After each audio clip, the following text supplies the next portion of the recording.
Little girl. Sleeps on trash. Every night to keep warm. What the cowboy did next will make you cry. The wind cut like a knife. Caleb Boone pulled his collar higher and leaned into the saddle. Snow whipped sideways across the open plain, stinging his face and coating his beard with tiny beads of ice. His horse, a sturdy bay named Duke, plowed forward through the drifts with steady patience. The world had gone white, sky, ground, air. All of it blurred together into one endless sheet of cold. He had ridden through storms before, plenty of them, but this winter was something else. Folks in the last town called it the worst in 20 years. Cattle froze standing up. Rivers turned solid. Old-timers shook their heads and whispered that the Lord himself had turned his back on the frontier. Caleb did not believe much in the Lord these days. He had stopped believing a long time ago, 44 years old, and he felt every one of them. His hands ached inside his gloves. His shoulders sat heavy under the weight of his coat, and the weight of years he could not shake. There were lines carved deep around his eyes now, lines that had come too early. Grief did that to a man. It aged him from the inside out. Before you continue listening, please let me know where in the world are you watching from today. Now back to the story he wrote alone, because alone was easier. Once, Caleb Boone had been a marshal. A good one, folks said. Fair. Brave. The kind of man who walked into trouble instead of away from it. He had worn the badge with pride. He had believed in justice, in doing right, in protecting the ones who could not protect themselves. Then the fever came. It took Clara first, his wife, his whole world. She had a laugh that could fill a room and hands that were always busy fixing something, feeding someone, holding him close when the days ran long. He could still hear that laugh sometimes, late at night, echoing in the empty spaces of his memory. Then it took Emma, his little girl, just 7 years old. She had his stubborn chin and her mother's bright eyes. She used to ride behind him on the horse, her small arms wrapped tight around his middle, asking 100 questions about everything under the sun. He buried them both in the same week. After that, Caleb Boone stopped being a marshal. He stopped being much of anything. He handed over his badge without a word and rode off into the wide, empty country, a drifter with no home and no reason to have one.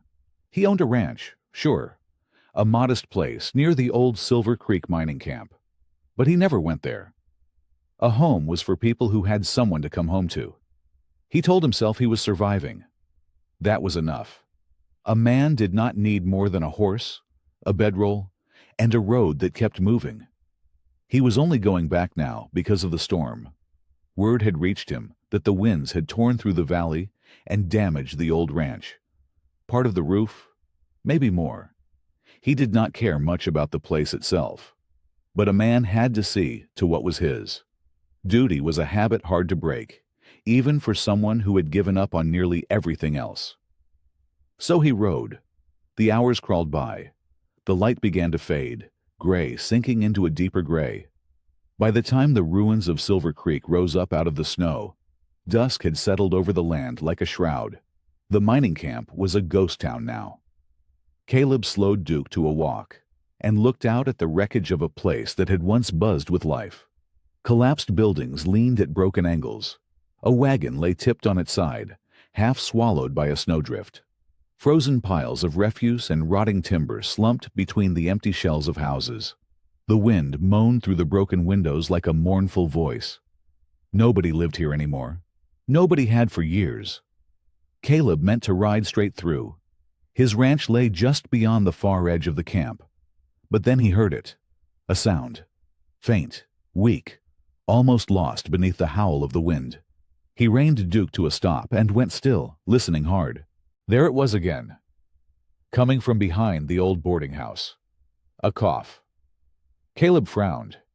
It might be an animal, hurt and dying somewhere in the cold. Or it might be something else. He swung down from the saddle and started toward the sound. The snow crunched under Caleb's boots as he moved around the side of the boarding house. His hand rested near his gun out of old habit, but his eyes searched the shadows. The wind pushed against him, trying to shove him back the way he came. The cough came again. Closer now. Behind the building lay a great heap of refuse. Old newspapers, gray and stiff with frost. Torn blankets crusted with dirt. Broken crates and rotting straw. It was the kind of pile that collected at the edge of every dying town. The leftovers of lives that had moved on. Caleb almost turned away. It was just trash. The wind must have carried the sound wrong. Then, the pile moved. He froze. His breath caught in his chest. Slowly, carefully, he stepped closer. And that was when he saw it. A small shape buried deep inside the heap. A tangle of dark hair, a pale cheek streaked with grime, two thin arms curled tight against a tiny body. A child. A little girl. Caleb's heart slammed against his ribs. For a moment he could not move. He just stood there, staring, unable to believe his own eyes. She was so small, so still. Her lips had gone a frightening shade of blue. Frost clung to her lashes. She had burrowed into the trash, like an animal seeking shelter, pulling the rotting blankets and old papers over herself, the way a person pulls up a quilt on a cold night. "Lord," Caleb breathed. The word slipped out before he could stop it, a prayer he had not spoken in years. He dropped to his knees beside her. "Hey," he said softly. "Hey now. Little one, can you hear me?" The girl's eyes fluttered. She stirred, and then, all at once, she came fully awake. Terror flashed across her small face.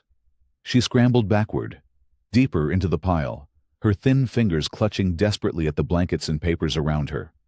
A sound came out of her, high and frightened, like a rabbit caught in a snare. "Easy," Caleb said, holding up both hands. "Easy now. I'm not going to hurt you, I swear it." But she was shaking her head, pressing herself against the crates behind her. Her whole body trembled, though whether from cold or fear he could not tell. Probably both. He reached toward her, meaning only to check how bad the cold had gotten to her.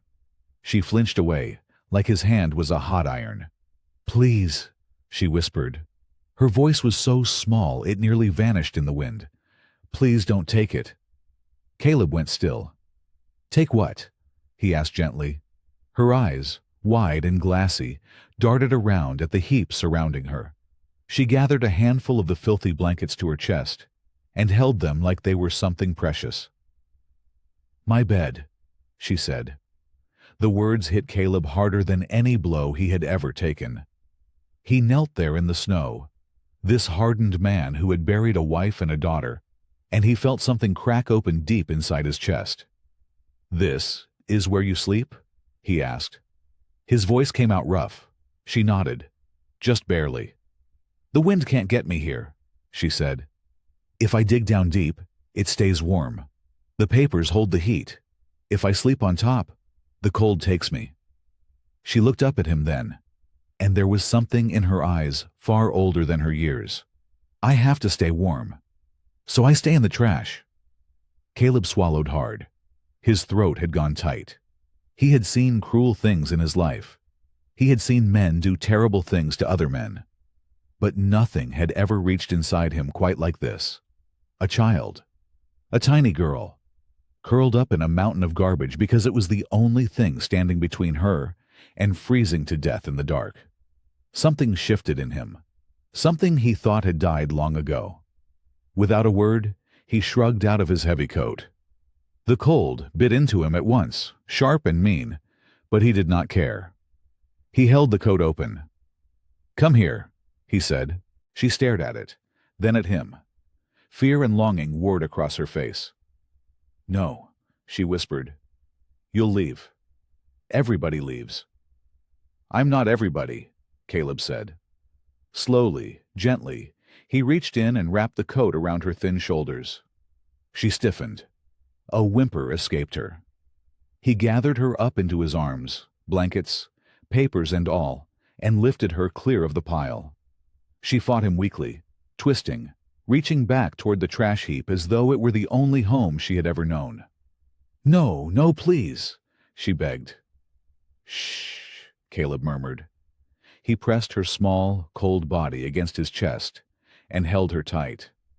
Her tears soaked warm through his shirt. Silent tears, the kind a child cries when she has learned that crying loud never brings anyone. "It's all right. I've got you." He carried her out from behind the boarding house, into the fading light and the swirling snow. "You don't have to sleep in garbage anymore, little one," he said, his voice steady and sure. "Not while I'm breathing." The ride back through the storm felt longer than it was. Caleb held Lily tight against his chest the whole way, one arm wrapped around her, the other guiding the horse through the drifts. She did not speak. She only shivered, small and quiet, her face pressed into his shirt. Every so often he glanced down to make sure she was still awake. He was afraid to let her sleep, afraid the cold might steal her if she closed her eyes too long. By the time the ranch came into view, the last light had drained from the sky. The little house sat dark and cold, half buried in snow.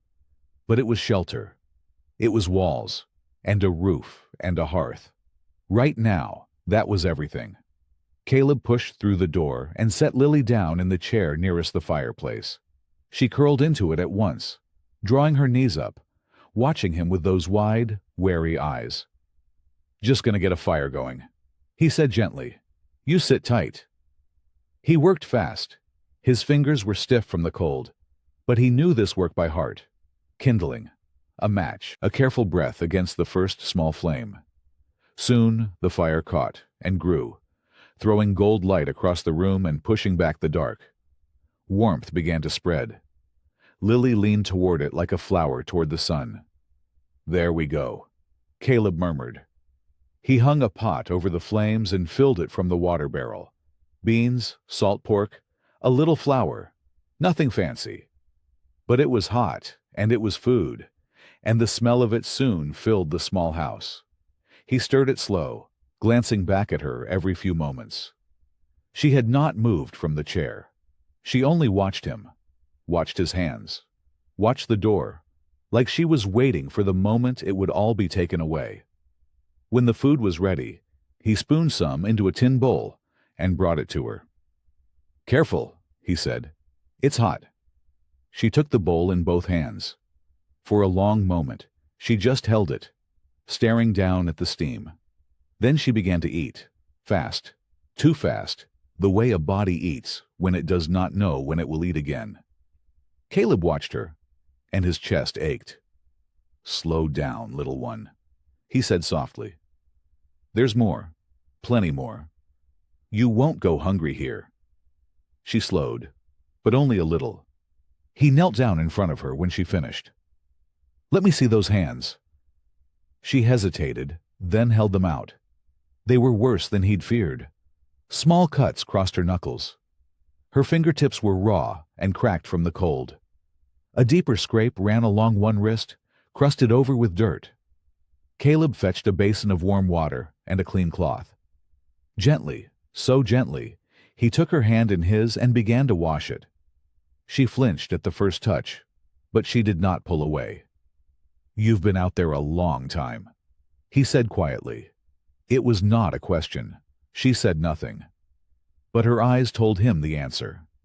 He cleaned each cut with care, patting them dry, wrapping the worst ones in strips of cloth. His big, rough hands moved with a tenderness he had not used in years. When he was done, he dug through an old trunk and found a soft wool shirt of his own. It was far too big for her, but it was warm and clean. He helped her pull it on. It hung down past her knees like a nightgown. Something in the sight of it made his throat tighten. "Better," he said. She looked up at him. "Are you going to leave now?" The question was so plain, so matter-of-fact, that it nearly broke him. "No," he said. "I'm not going anywhere." She did not believe him. He could see it in her face. She had heard those words before, from other mouths, and they had turned out to be lies. Caleb went to the corner and pulled out the old cot. He set it near the fire, piled it with the softest blankets he owned, and fluffed the pillow twice. "This is yours," he said, "whenever you're ready." She nodded, but she did not move toward it. Later, when the fire had burned low, and Caleb rose to check on her, he found the cot empty. His heart lurched. Then he saw her. She was on the floor beside the hearth, curled tight on the bare wood, one arm tucked under her cheek. She had not touched the bed. Even here, even now, she did not believe she was allowed to take up so much space. Caleb stood over her for a long moment. Something moved in his chest, deep and steady and sure. He pulled a blanket from the cot and laid it over her small sleeping form. He tucked it gently around her shoulders. Then he sat down in the chair beside her, and he watched her sleep, and he made himself a promise. Whatever it took, whatever it cost him, he was going to keep this child safe. Morning came soft and gray. The storm had passed in the night, leaving the world outside wrapped in white silence. Snow lay heavy on the fence posts and the barn roof, glittering where the pale sun touched it. Inside the little house, the fire had settled to warm coals, and the air smelled of wood smoke and beans left over from the night before. Caleb woke stiff in his chair. His neck ached from sleeping upright. But the first thing he did was look down at the floor beside the hearth. Lily was awake. She was sitting up, the blanket still around her shoulders, watching him with those same wide eyes. He wondered how long she had been awake. He wondered if she had slept at all. "Mornin'," he said, keeping his voice low and easy. She did not answer, but she did not look away either. That was something. He rose slow, so as not to startle her, and set about building the fire back up. Soon, the flames were dancing again, and he had a skillet heating over them. He cracked the last of his eggs into it, laid strips of salt pork alongside, and mixed up a bit of flour and water for flapjacks. The smell filled the room, rich and warm. "You like eggs?" he asked. A small nod. "Good. Everybody likes eggs." He slid the food onto 2 plates and brought hers over. She took it the same way she had taken the bowl the night before, both hands, careful, like it might vanish. She ate quick again, though not quite as fast as before. Caleb sat across from her and ate slow, watching without seeming to watch. That was an old skill. A marshal learned to see things sideways, to notice without staring, so he noticed when her hand slipped down. She took a strip of salt pork and, quiet as a mouse, tucked it into the pocket of the big wool shirt. Then a piece of flapjack, folded small. She thought he had not seen. She kept her eyes on her plate the whole time. Caleb's chest tightened. He did not say a word about it. He knew what it meant. It meant she had learned that food came and food went, and a smart body kept a little back for the lean times. It meant she had gone hungry more than once and remembered. "You can keep as much as you want," he said gently, not looking at her. "Pantry's always open here, but there's no need to hide it, little one. There'll be more tomorrow, and the day after that." Her hand froze. Her cheeks went pink. She thought she was in trouble. "It's all right," he said quickly. "You're not doing anything wrong. Keep it if it makes you feel better. I just want you to know you don't have to." She said nothing, but slowly, her shoulders came down a little from around her ears. He tried, careful and gentle, to learn about her. "Can you tell me your name?" A long pause. Then, so soft he almost missed it. "Lily." "Lily," he repeated, and he smiled. "That's a fine name. Real pretty. I'm Caleb." He waited. "Do you remember where you came from, Lily?" "Before the camp." She looked down at her plate. Her jaw went tight. She shook her head, just barely. "That's fine," he said. "You don't have to tell me. Not today." He did not push. He had questioned hardened men in his day. But he knew this was different.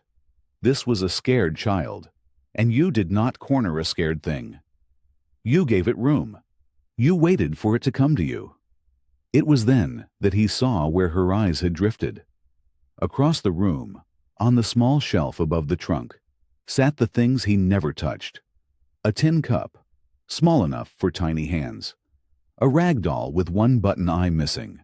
A wooden horse he had carved himself, long ago, on winter nights just like this one. Emma's things. Lily was staring at them, quiet, still. Something in her face he could not name. Caleb felt the breath go out of him. All these years he had kept those things there, but never let himself look. He had walked past that shelf 1,000 times, with his eyes turned away. Now this child was looking at them, and he could not look away. The grief he had buried so deep, packed down under years of drifting and silence, rose up in him all at once, sharp, fresh, as if no time had passed at all. He gripped the edge of the table. His eyes stung. Caring for Lily was going to make him feel every bit of it, everything he had run from, everything he had never let himself mourn. And there was no riding away from it now. Later that morning, when the fire had burned steady and warm, Caleb turned his mind to something small and simple, something a body could do with his hands. Lily's old clothes lay in a heap by the door where he had set them the night before. They were ruined, most of them, torn and stained and stiff with cold and grime. But he knew better than to throw them out without asking. A child who hid food in her pocket was a child who held tight to what little she had. "Lily," he said gently, "these things of yours, would you like to look through them with me? See what's worth keeping?" She came over slow, dragging the blanket like a little cape. She knelt beside the pile and put one small hand on top of it, protective. "We don't have to toss anything you want to keep," he told her. "I just thought we could fold them up nice, make a place for them." That seemed to ease her. Together, they began sorting.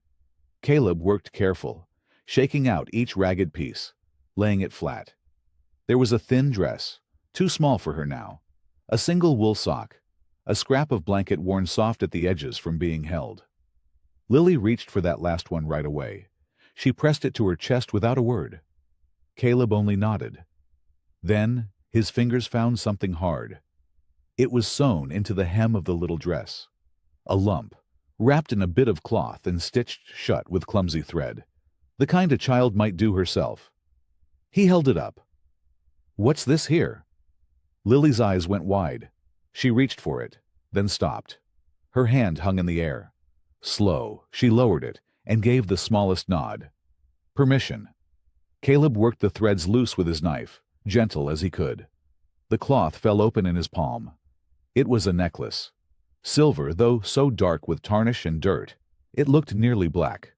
A small oval locket hung from a fine chain, both crusted with grime.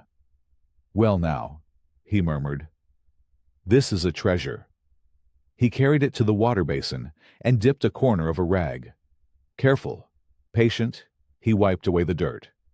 The silver began to shine through, dull at first, then brighter. It was fine work, real fine, the kind of thing that cost money. Not a trinket at all. Lily crept close and watched him clean it. Her breath came quick and shallow. There was a tiny clasp on the side of the locket. Caleb pressed it with his thumbnail, and the little oval sprang open in 2 halves. Inside was a photograph. It was small, no bigger than his thumb, faded and soft with age. But he could see it plain enough. A family. A man standing tall and proud, one hand resting on the shoulder of a seated woman. The woman held a baby in her lap, wrapped in white, and the baby's face, round and sweet, looked out from the picture with eyes Caleb knew. He looked from the photograph to the child kneeling beside him.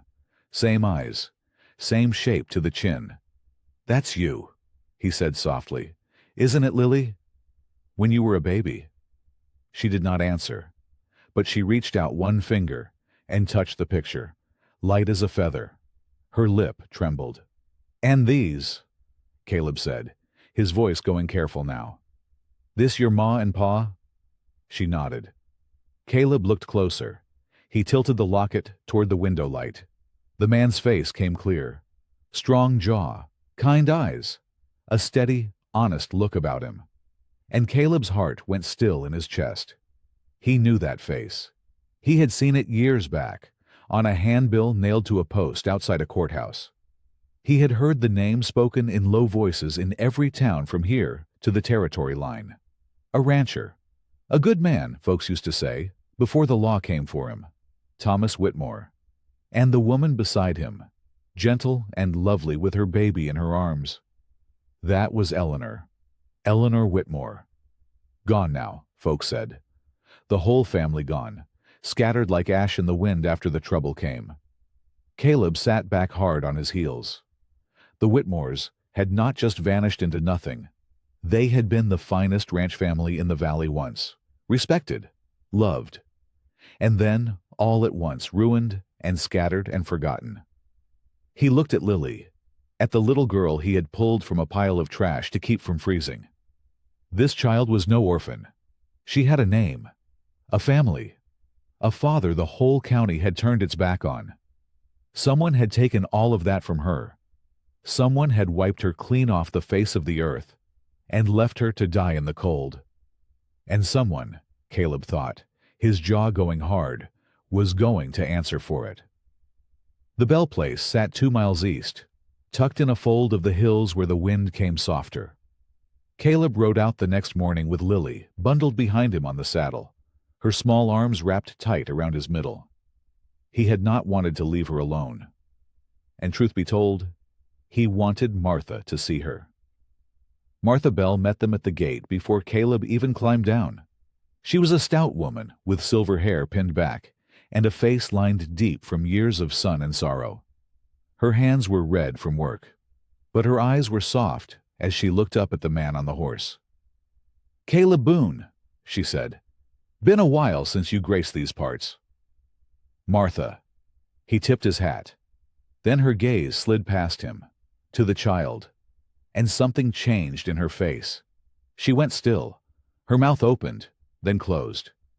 She took one step forward, slow, like a woman afraid the sight before her might vanish if she moved too quick. "Lord have mercy," she whispered. "Where did you find her?" Caleb felt his chest tighten. "You know this girl?" "Bring her inside," Martha said, and her voice shook. "Bring her in by the fire. I'll not talk of such things out in the cold." Inside, the little kitchen smelled of bread and wood smoke. Martha fussed over Lily at once, wrapping her in a quilt, setting a cup of warm milk in her hands. The child drank it slow, watching the old woman with careful eyes. But she did not shrink away. Something about Martha seemed to settle her. When Lily had drifted near to sleep in the chair by the hearth, Martha drew Caleb to the far side of the room. She kept her voice low. "That child," she said. "That's the Whitmore girl. That's little Lily." Caleb nodded slow. "I found the locket sewn in her dress. Saw the picture. I know the name. Just don't know the story." Martha sank into a chair, her hands folded in her lap, but they would not stay still. "Thomas Whitmore was the finest man in this valley," she said. "Him and Eleanor. They had the biggest spread west of the creek, and they never once looked down on a soul. When my Harold took sick, it was Thomas who brought us wood all winter. Never asked a dime for it." Her eyes went to the fire. "Then it all came apart. 3 years back, near enough. A government man came through, a cattle inspector, went missing on the road. They found his horse, found blood. And somehow, the word came down that Thomas Whitmore did it. That he'd murdered that inspector and stole a herd of cattle worth thousands." Caleb frowned. "Was there proof?" "There was talk," Martha said bitterly. "There were papers that showed up. There were men who swore they'd seen things. Whether any of it was true, I never believed. Not for 1 minute. Thomas Whitmore would sooner cut off his own hand than steal or kill." She shook her head. "But it didn't matter. The town turned on him quick as a summer storm. Folks who'd eaten at his table crossed the street to keep from looking at him. They took the ranch, Caleb said quietly. Took everything. Martha's voice cracked. Land, cattle, the house itself, auctioned off cheap while he sat in a cell. And Eleanor. Poor Eleanor took sick with grief and fever that same winter. She passed before the leaves turned. And Thomas was carted off to the Territory prison, and that was the end of the Whitmores. Or so we all thought. Caleb looked over at the sleeping child. And Lily? Martha went quiet a long moment. When she spoke again, her voice was barely more than a breath. That's the part that haunts me, Caleb. In all that chaos, all that ruin, the girl just vanished. One day she was there, and the next nobody could say where she'd gone. Some folks figured a relative took her off. Some figured worse. We searched a little. Not enough. God forgive us. Not near enough. She pressed a hand to her mouth. We all believed that child was gone. Dead, most like. Lost forever. Caleb's throat went tight. He looked at the little girl by the fire, the quilt rising and falling with her slow breath. The missing Whitmore daughter. Alive. Right here in Martha Bell's kitchen. The ride home was quiet. Snow had begun to fall again, soft and slow, dusting the shoulders of Caleb's coat. Lily rode behind him as before, her cheek pressed against his back. He could feel the small warmth of her there, and it did something strange to his heart. Something he had not let himself feel in years. When they reached the ranch, Caleb built up the fire and set a pot of beans to warm. Lily sat on the floor near the hearth, wrapped in her quilt, watching the flames. She always watched the fire like it might go out and never come back. Caleb lowered himself into the chair across from her. He rubbed his hands together, working up to the words. Lily, he said gently, I learned something today. Something about you. She looked up. Her eyes were careful, guarded, the way a rabbit watches a hawk.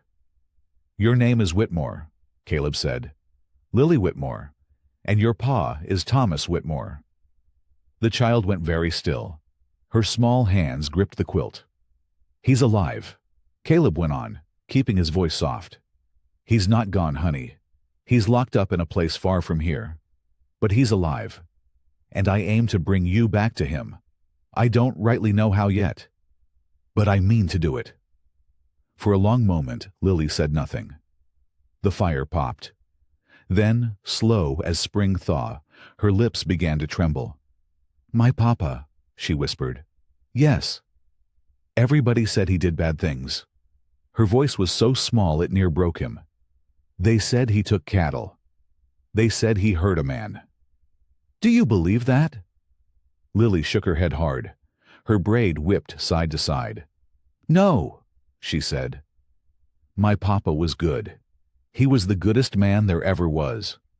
Caleb leaned forward, elbows on his knees. Tell me about him. And for the first time since he had pulled her from that pile of trash, Lily began to talk. Real talk. Words came tumbling out of her like water finding a crack in the dam. He used to carry me on his shoulders when we checked the fences, she said. I could see everything up there, the whole valley. And when the calves came in the spring, he let me name them. I named one Buttons, and Mama would laugh. Her eyes shone. Papa said a man's word was worth more than his gold. He said, if you tell folks you'll do a thing, you do it, even when it's hard. Especially when it's hard. Caleb swallowed. He sounds like a fine man. He told me something once, Lily said. She looked right at Caleb now, and there was something fierce in her small face. He said good men don't run when things get hard. He said the running is what turns a good man bad. The words hit Caleb like a fist to the chest.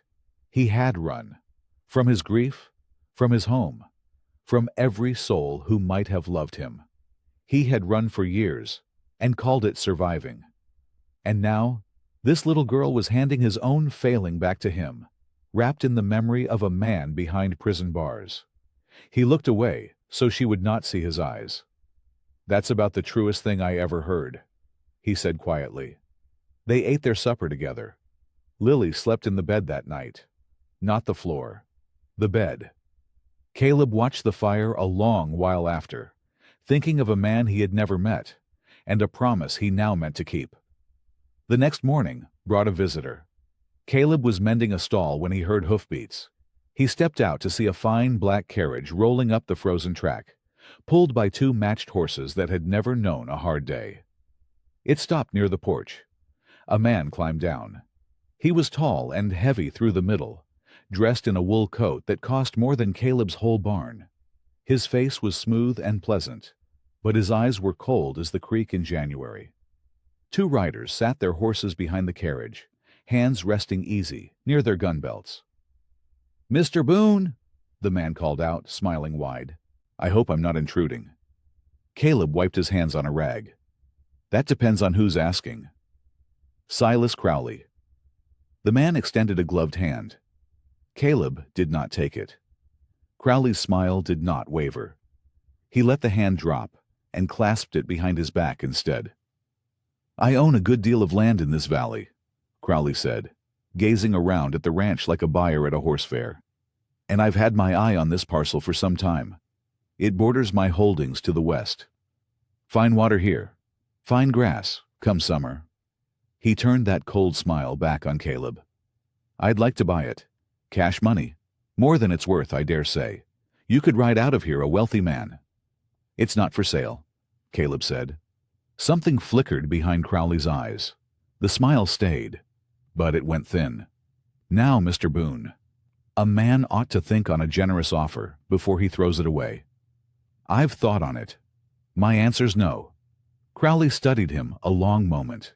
Then he stepped closer, and when he spoke again, his voice had dropped low, all the false warmth drained clean out of it.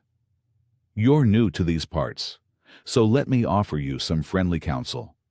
Folks who stand in my way have a habit of losing more than they bargained for.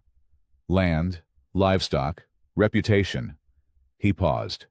"Sometimes a good deal more than that. I'd hate to see a decent man learn that lesson the hard way." Caleb held his gaze and did not blink. "Is that a threat, Mr. Crowley?" "It's advice," Crowley said smoothly. "Take it or leave it." He turned toward his carriage, then glanced back. "Whitmore thought he could stand against me too. You might ask around what became of him."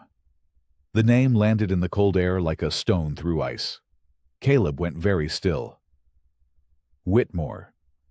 Crowley climbed into his carriage, and it rolled away down the frozen track, the two riders trailing behind. But Caleb barely saw them go. His blood had turned to fire and ice all at once. The man who had just threatened his ranch was the same man who had destroyed Lily's family. Morning came gray and cold. Caleb was up before the sun. He knew what Crowley was. He had known men like him his whole life. Men who smiled while they took everything you had. Such men did not make idle threats. They made promises, and they kept them in the dark of night when good folks were asleep. So Caleb prepared. He walked the whole edge of his land, checking the fences, marking the weak spots in his mind.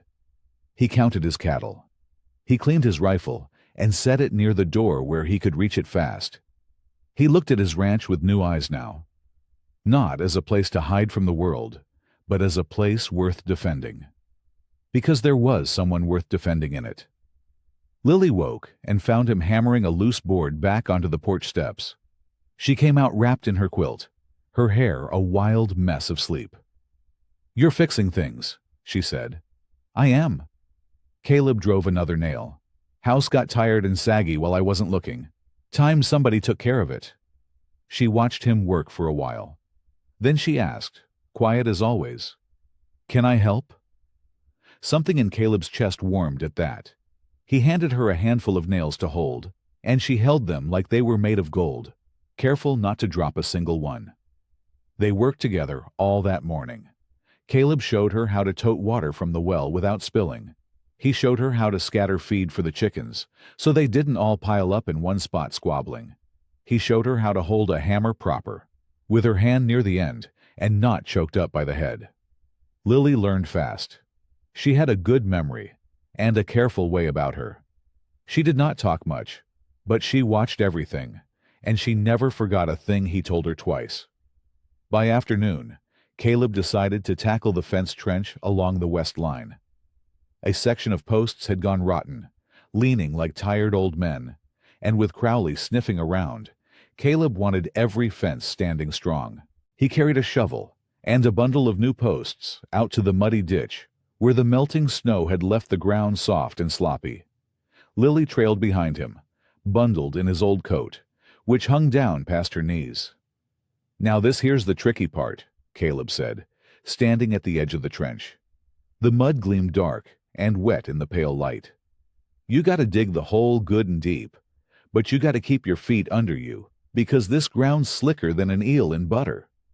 "What's an eel?" Lily asked. "A fish, long and slippery. Can't hardly hold one." Caleb hefted the shovel and pointed it at the trench like a teacher pointing at a lesson. "The main thing to remember, little one, is you always want to keep your balance. A cowboy who can't keep his feet is no cowboy at all. You watch your step, and you'll never end up in the—" His boot slid. It happened so fast Caleb barely knew it was happening. 1 second he stood tall and proud, giving his fine speech about balance. The next his foot shot out from under him. The shovel flew from his hands, and he went down into the muddy trench with a great wet splat. Cold mud swallowed him to the elbows. It splattered up his chest and speckled his face and dripped from the brim of his hat. He sat there in the ditch, blinking, a clump of mud sliding slow down his nose. For a moment there was only silence. Then it came. A sound Caleb had not heard in that whole long stretch of time since he found her. A high, bright ringing sound, pure as a bell on a Sunday morning. Lily was laughing. She had both hands pressed over her mouth, but it spilled out anyway. That laugh, bubbling and helpless, her eyes squeezed shut, and her whole small body shaking with it. She laughed until she had to sit down in the snow. She laughed until tears ran down her cheeks. Caleb stared up at her from the mud, and something broke open inside him.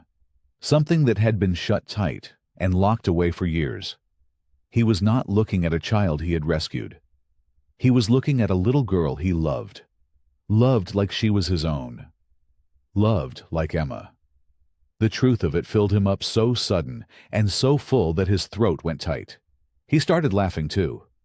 The county courthouse in Dusty Fork was a squat brick building with a leaky roof and a smell like old paper and older dust. Caleb had not set foot in a courthouse since the day he turned in his badge.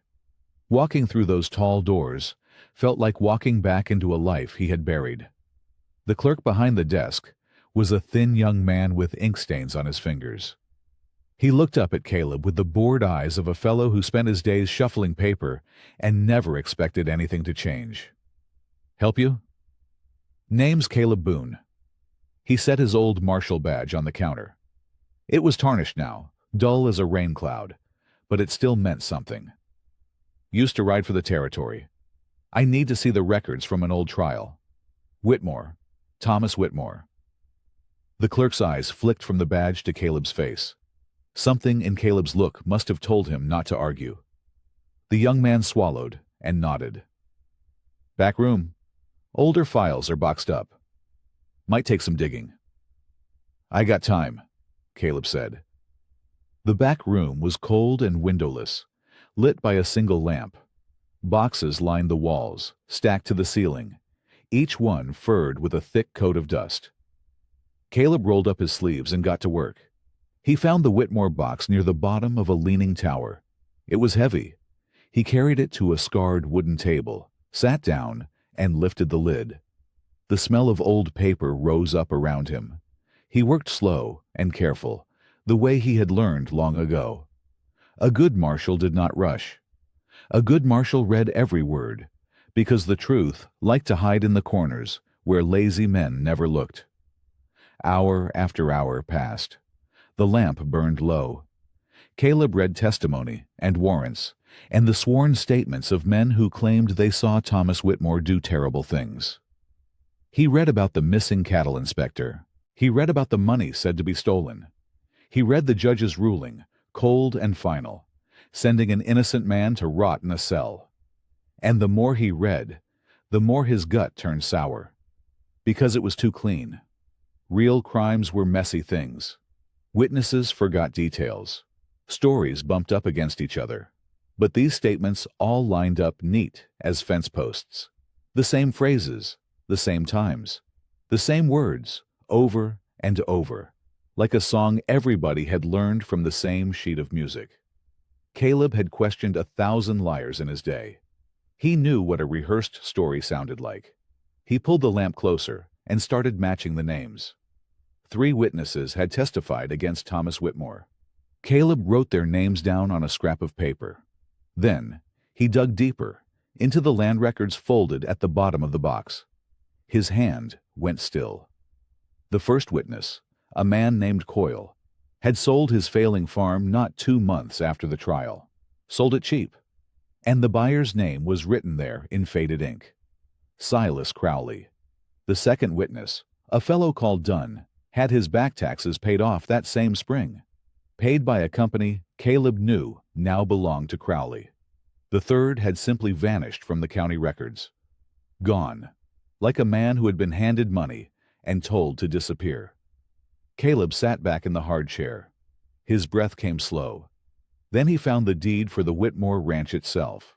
The paper that gave away Thomas's whole life. His land, his home, his spring that never ran dry. The signature at the bottom of the transfer was smudged and shaky. Nothing like the strong, clean hand of Thomas Whitmore's other papers in the file. It was a forgery, a bad one, signed by a man who never signed it at all. And the date told the worst of it.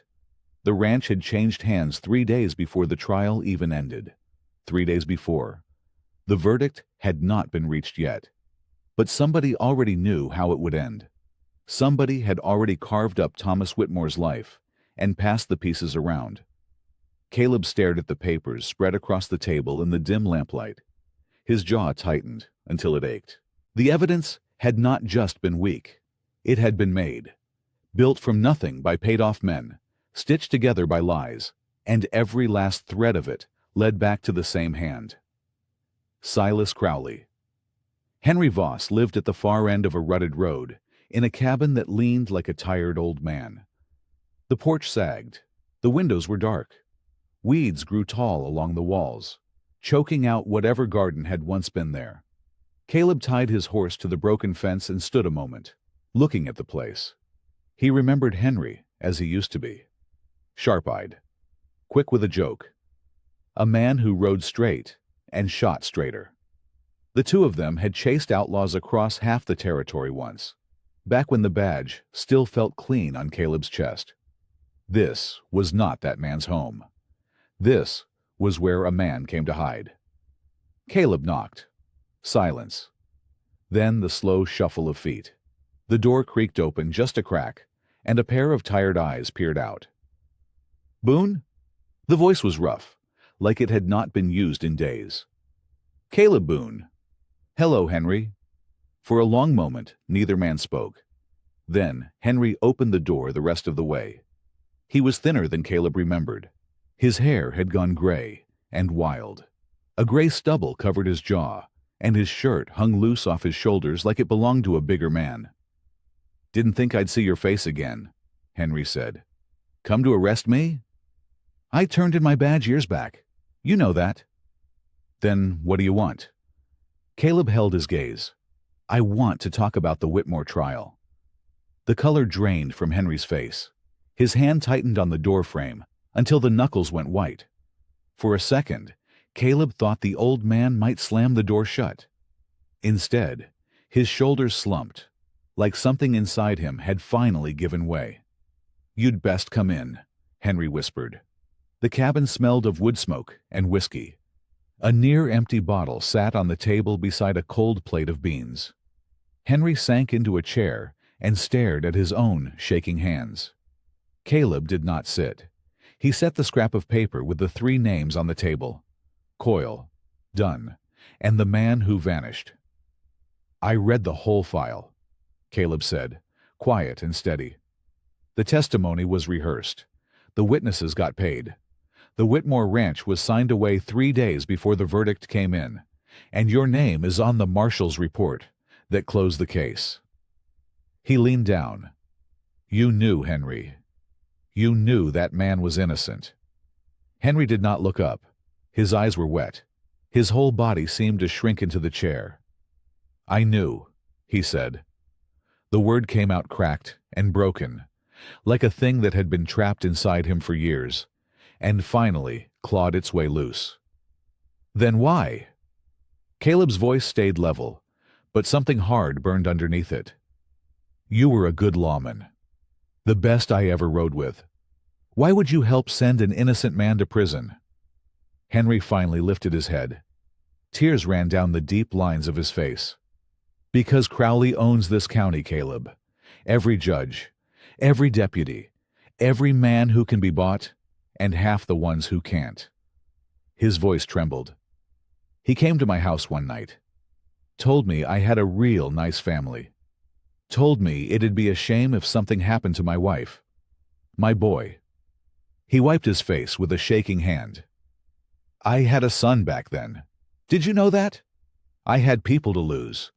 And I was a coward. God help me, I was a coward. The silence stretched long between them. They're gone now, Henry went on, his voice hollow. Fever took my boy 2 winters back. My wife left after that. So I got nothing left to protect, nothing left to lose.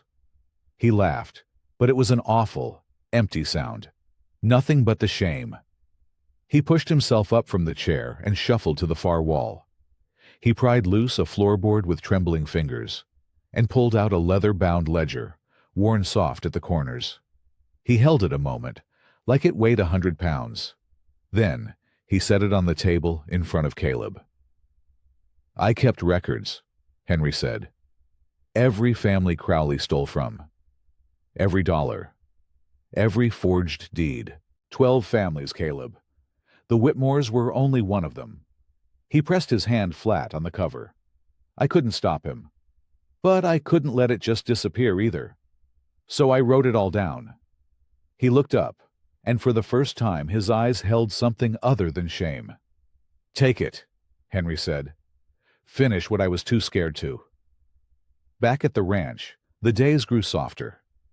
Caleb rode home from Henry Voss's cabin with the leather ledger tucked safe inside his coat. But his heart carried something heavier and sweeter than any book of secrets. It was the sound that greeted him when he crested the last hill.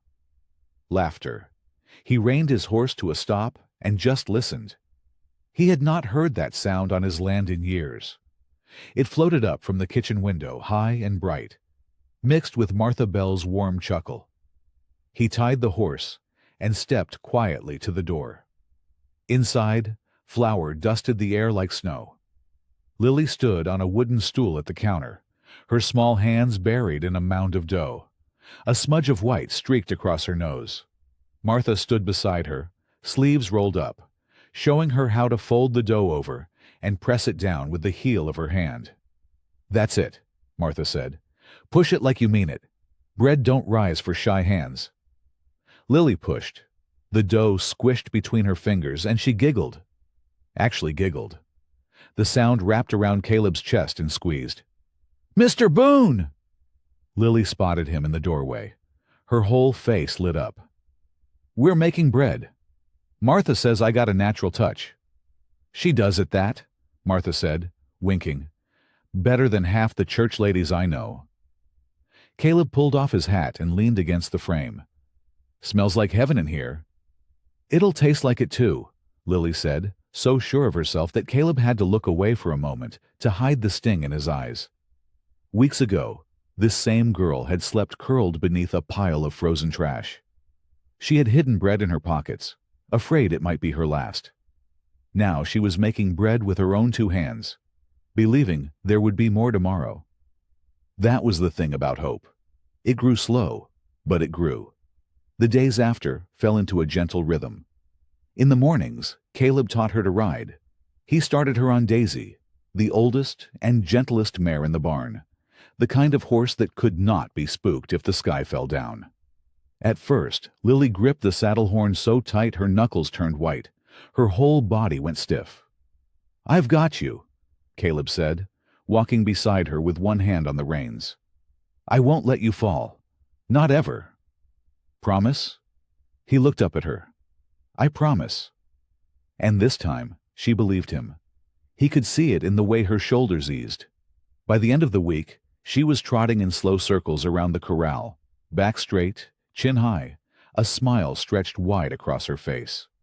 When Caleb tried to show off and nearly slid clean off his own horse into the mud, Lily laughed so hard she had to grab the fence to keep from falling herself. "You're supposed to be the teacher," she called out, breathless.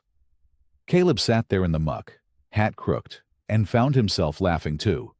Not a small laugh. A real one, rising up from somewhere deep he thought had dried up long ago. In the afternoons, they worked together. She helped him mend fences, holding the nails while he swung the hammer. She helped him plant carrots and beans in the little garden out back, patting the dirt down over each seed, like she was tucking them into bed. "Do they get scared in the dark?" she asked once, looking at the buried seeds. "Maybe," Caleb said, "but they know something." "What?" "That when the sun comes back, somebody planted them there on purpose. Somebody wanted them to grow." Lily was quiet a long moment. Then she pressed her small palm flat against the soil. That evening, the sky turned to gold and rose over the hills. Caleb sat on the porch steps, and Lily sat beside him, close enough that her shoulder touched his arm. The bread they had baked days ago was long gone, and there had been more since. Always more. Lily stared out at the fields, her legs swinging. "Mr. Boone?" "I don't think about the trash pile anymore." She said it soft, almost like a secret. "It used to be my home, but it isn't. Not anymore." Caleb turned to look at her. Something caught in his throat. "No," he managed. "Where's home now?" Lily looked up at him. Her eyes, so guarded once, held no fear in them now. "Here," she said simply. "With you." And Caleb understood, all at once, what those words truly meant. This little girl who had spent her whole life believing everyone would leave, who had learned to expect nothing and ask for less, was finally beginning to believe something new. She was beginning to believe she deserved to be loved. The next morning, the kitchen table became a battlefield. Not the kind fought with guns. The kind fought with paper.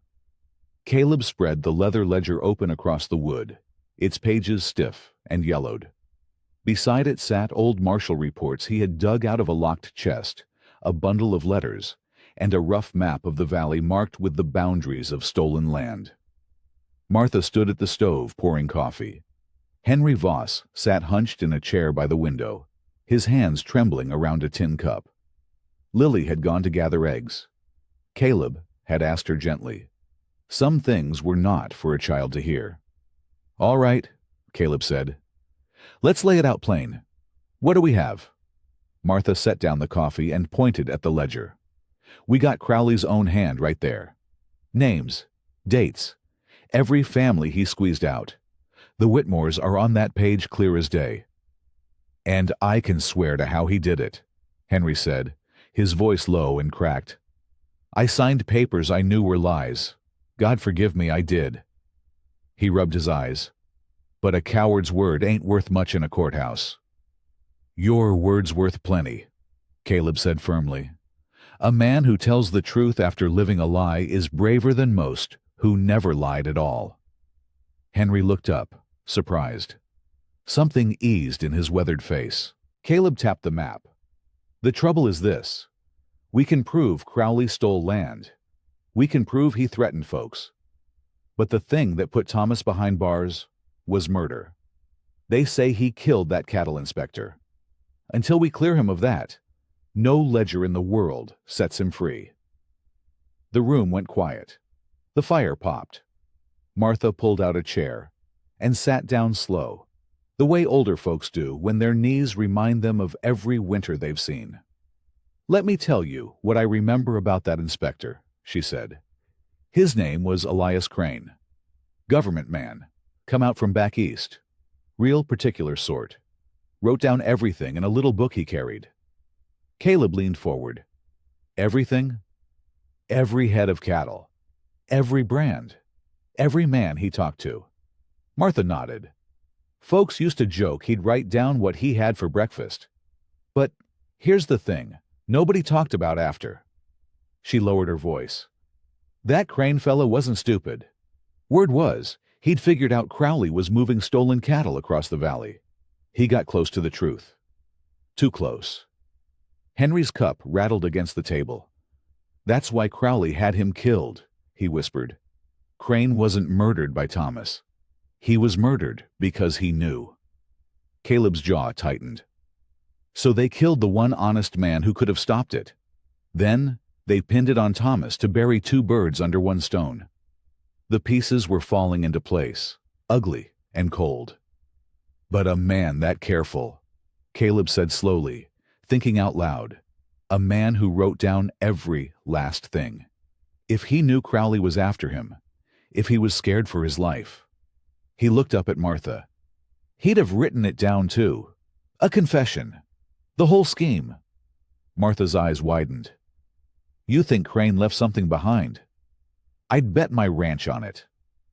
Caleb stood and paced the small kitchen. A man like that doesn't just carry the truth in his head and let it die with him. He'd want it found. He'd want it to matter. Henry shook his head, doubt heavy in his voice. They searched his belongings after he died. Crowley's men, first ones there. If Crane wrote anything, they burned it long ago. Caleb stopped. Unless he didn't keep it on him. The three of them looked at each other. A careful man, Martha said softly. A scared man. Wouldn't keep his only proof where his enemies could reach it. He'd give it to somebody. Somebody he trusted. Somebody outside the valley. Caleb felt his heart begin to pound. Then that's what we find. Not the man. The person he handed it to. He grabbed the map and turned it over, snatching a pencil. Martha, who did Crane know in this valley? Who'd he talk to more than once?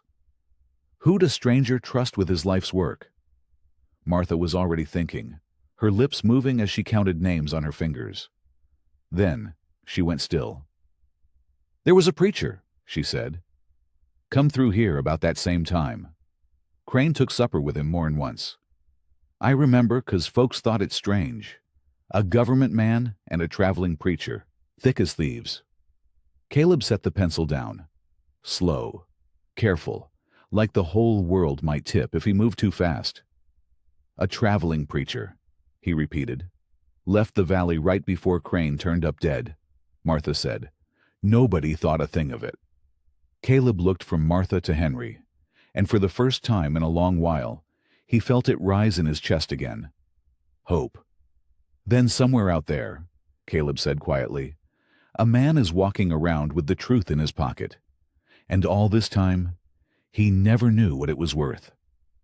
Word of the meeting spread quiet, like water sinking into dry ground. Caleb didn't shout it from the rooftops. He couldn't. Crowley had ears everywhere, and a careless word could burn down everything before it started.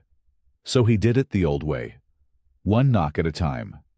That evening, he rode from ranch to ranch under a gray sky. He sat at kitchen tables. He drank coffee gone cold. He spread the ledger open by lamplight and let folks see Crowley's own handwriting spelling out their ruin. By the third night, he had them gathered in Martha's barn. It wasn't much. A dozen lanterns hung from the rafters, throwing yellow light over hay bales and worried faces. Farmers stood with their hats twisted in their hands. Ranchers leaned against the posts. Widows sat wrapped in shawls, their eyes hard and tired. The air smelled of straw and cold, and something else too. Fear. It hung over the room like smoke. Caleb stood at the front, the ledger in his hands. I won't waste your time, he said. You all know why you're here. You've known for years, even if you never said it out loud. Nobody moved. Silas Crowley stole from every family in this valley, Caleb went on. He took land. He took water. He took names and honor and everything a man works his whole life to build. And when Thomas Whitmore stood in his way, Crowley didn't just take his ranch. He had a man killed and hung the crime around Thomas's neck. A murmur ran through the barn, low and uneasy. An old rancher named Gus Peterson cleared his throat. His face was lined deep as a dry riverbed. "We knew," he said quietly. "God help us, we knew. When Crowley came for my south field, he told me plain. Sell, or my boy would have an accident on the road. I sold." His voice broke. "I've been ashamed ever since." A woman near the back spoke up, her chin trembling. "He took my husband's water rights the week we buried him. Said a widow couldn't manage the land alone. I never fought it. I was scared. We were all scared." One by one, the voices came. "He burned the Millers out. He paid the sheriff to look away. My brother crossed him and disappeared." Each confession landed like a stone dropped in still water. Caleb stood and listened, and he let them speak. These were wounds that had festered for years in silence. They needed air before they could heal.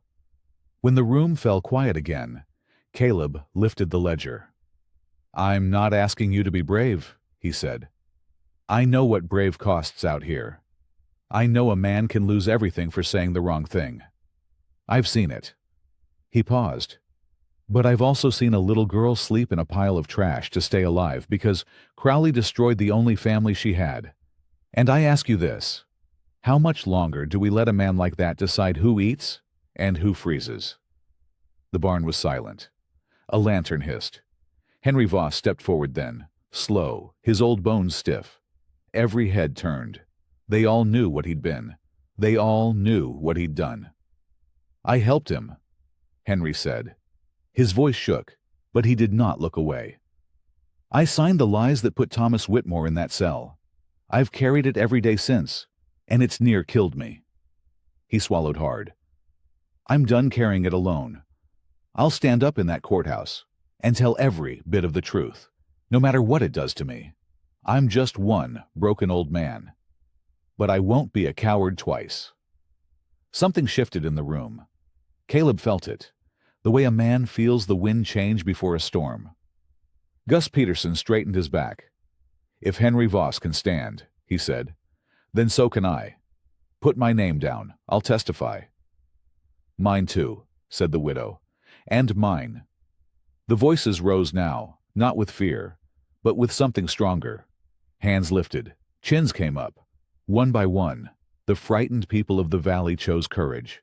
Caleb looked out over the gathered faces, ordinary folk who had finally stopped being afraid, and his throat went tight. "Then we've got him," he said softly. "Together, we've got him." The papers moved faster than Caleb expected. With the ledger in hand and Henry Voss willing to talk, Caleb rode to the county seat before the frost had left the ground. He carried the evidence wrapped in oilcloth, tucked deep inside his coat, and he did not let it leave his sight for a single mile. The courthouse in Redwater was a tall building of gray stone. Caleb had stood in places like it many times in his martial days. He knew how slow the wheels of the law could turn. He knew how easy it was for a rich man to grease them. But this time, he had something Crowley could not buy. He had the truth, written in Crowley's own hand. The circuit judge was a thin man named Abner Hale, with spectacles perched low on his nose, and a stare that missed nothing. He read the ledger by the window, page after page, his mouth pressing thinner with each one. When he finished, he set it down and looked at Caleb for a long moment. "You understand what you're accusing this man of?" Hale said. "I do," Caleb answered.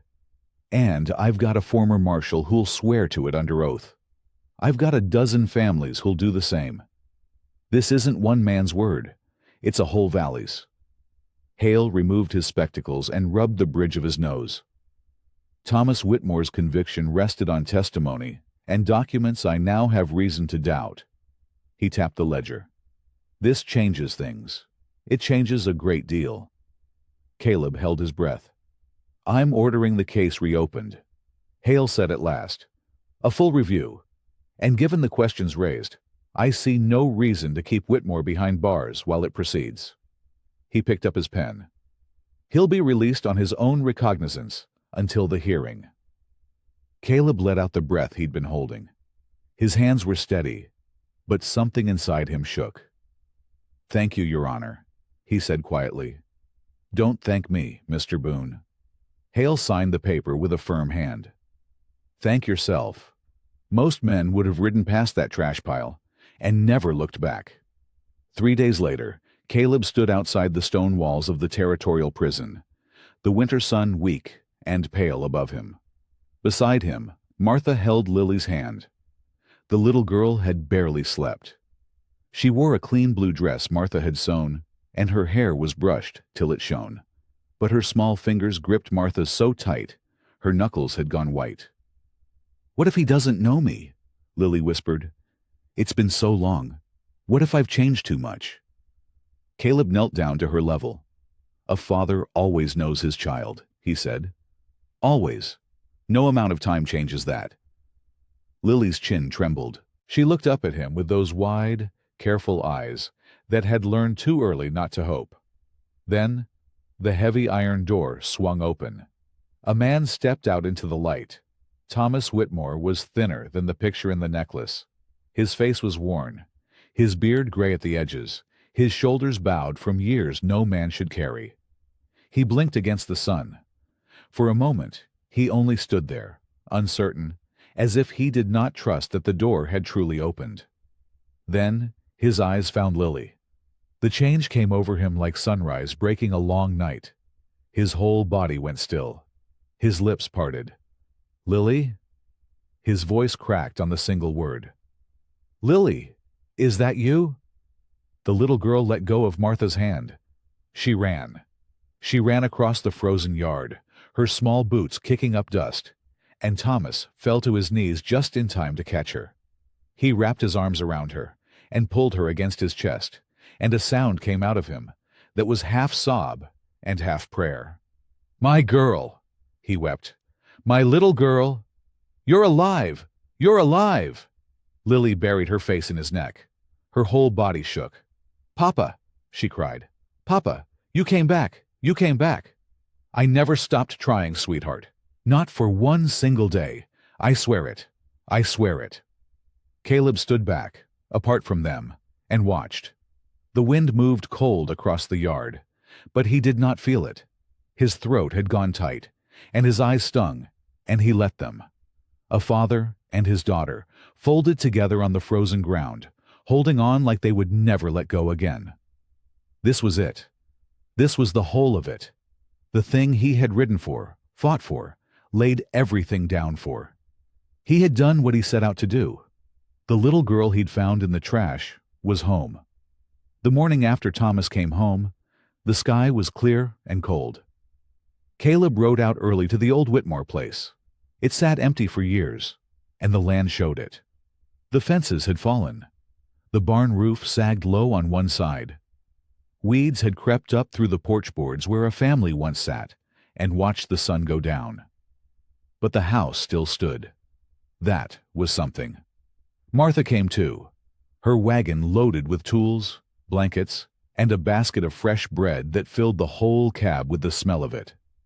Behind her rode two of the neighbors, men who once turned their backs on Thomas Whitmore. Now they came with hammers in their hands and shame in their eyes, ready to make things right the only way they knew how. Thomas stood in the yard looking at the house he had lost. "I don't know where to start," he said quietly. Caleb swung down from his horse. "Anywhere," he said. "You just start. The rest follows." They started with the barn. All morning the men worked, tearing away the rotted boards and hauling up new ones. Caleb climbed onto the roof and hammered fresh shingles into place, one after another, the steady sound ringing out across the valley. His arms ached, his hands blistered. But it was a good ache, the kind that came from building something instead of running from it. Below him, Lily followed her father everywhere. She handed him nails when he asked. She carried small boards 2 at a time, her arms full, her face set with the seriousness of important work. Every few minutes, she looked up to make sure he was still there. And every time, Thomas caught her eye and smiled, as if to say, "I'm not going anywhere." Caleb watched them from the roof and felt something settle in his chest. For years, he had carried a weight he could not name. It sat on him in the quiet hours, when the fire burned low and the house was empty, and the memory of Clara and Emma rose up like smoke. He had learned to live with it. He had learned to call it living, even when it was only surviving. But up on that roof, with the sun on his back, and the sound of a family stitching itself back together below him, the weight felt lighter. Not gone. He knew it would never be gone, but lighter. At midday, they stopped to eat. Martha spread a blanket in the grass and laid out the bread, some cold ham, and a jar of preserves gone soft in the sun. They sat in a circle, tired and dusty, and for a while nobody spoke. They just ate and rested and let the peace of it wash over them. Lily sat pressed against her father's side. She had not left his shadow all day. "Mr. Boone," she said suddenly. Caleb looked up. "Yes, little one." She hesitated, chewing her lip the way she did when the words were hard. "Thank you," she said, "for finding me." The circle went quiet. Thomas set down his bread. He looked at Caleb across the blanket, and there were tears standing bright in his eyes.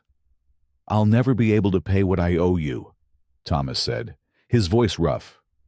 "You gave me back the only thing that ever mattered. There aren't words for a thing like that." Caleb shook his head slowly. "You don't owe me anything," he said. "She's the one who saved me, not the other way around." He meant it. Every word. They worked until the light began to fade. By evening the barn had a new roof, the porch had steady boards, and a lamp glowed warm in the kitchen window for the first time in years. Thomas stood on the mended porch, with his daughter's hand in his, looking out over the land that was his again. "You'll come by tomorrow?" Thomas asked. "I will," Caleb said. He mounted his horse as the sun dipped low and gold behind the hills. The ride home was quiet. The frozen fields stretched wide and pale on either side of him, and the sky burned orange at its edges. Caleb rode slow, in no hurry at all, listening to the steady fall of hooves on the hard ground. Justice had come at last. Thomas was free. Crowley's lies were unraveling. And a little girl who once slept in the trash was sleeping now under her own father's roof. Caleb breathed in the cold, clean air and felt his chest fill with something he had not felt in years. Peace. The sun sank below the hills as his cabin came into view, small and dark against the fading light. He looked at it, and for the first time in a long time, it did not feel empty. It felt like a beginning. His heart, he realized, had finally begun to heal. Caleb had been asleep less than an hour when the smell reached him. Smoke. He was out of bed before he was fully awake, boots half on, moving toward the window. The orange glow hit him through the glass like a slap. He shoved the door open and ran. The barn was already gone. Not burning. Gone. The whole east wall had collapsed inward, and the fire was eating through the roof with a hungry roar that swallowed the night sounds whole. Caleb ran toward it anyway, covering his face with his arm, but the heat stopped him 20 feet short. It pushed against him like a living thing, hot and mean and absolute. There was nothing to do. He stood there and watched it burn. Inside that barn were the ledger pages, the notes from Voss, the documents he had spent weeks tracking down and organizing. Every careful piece of the case he planned to lay before the judge in 3 days' time.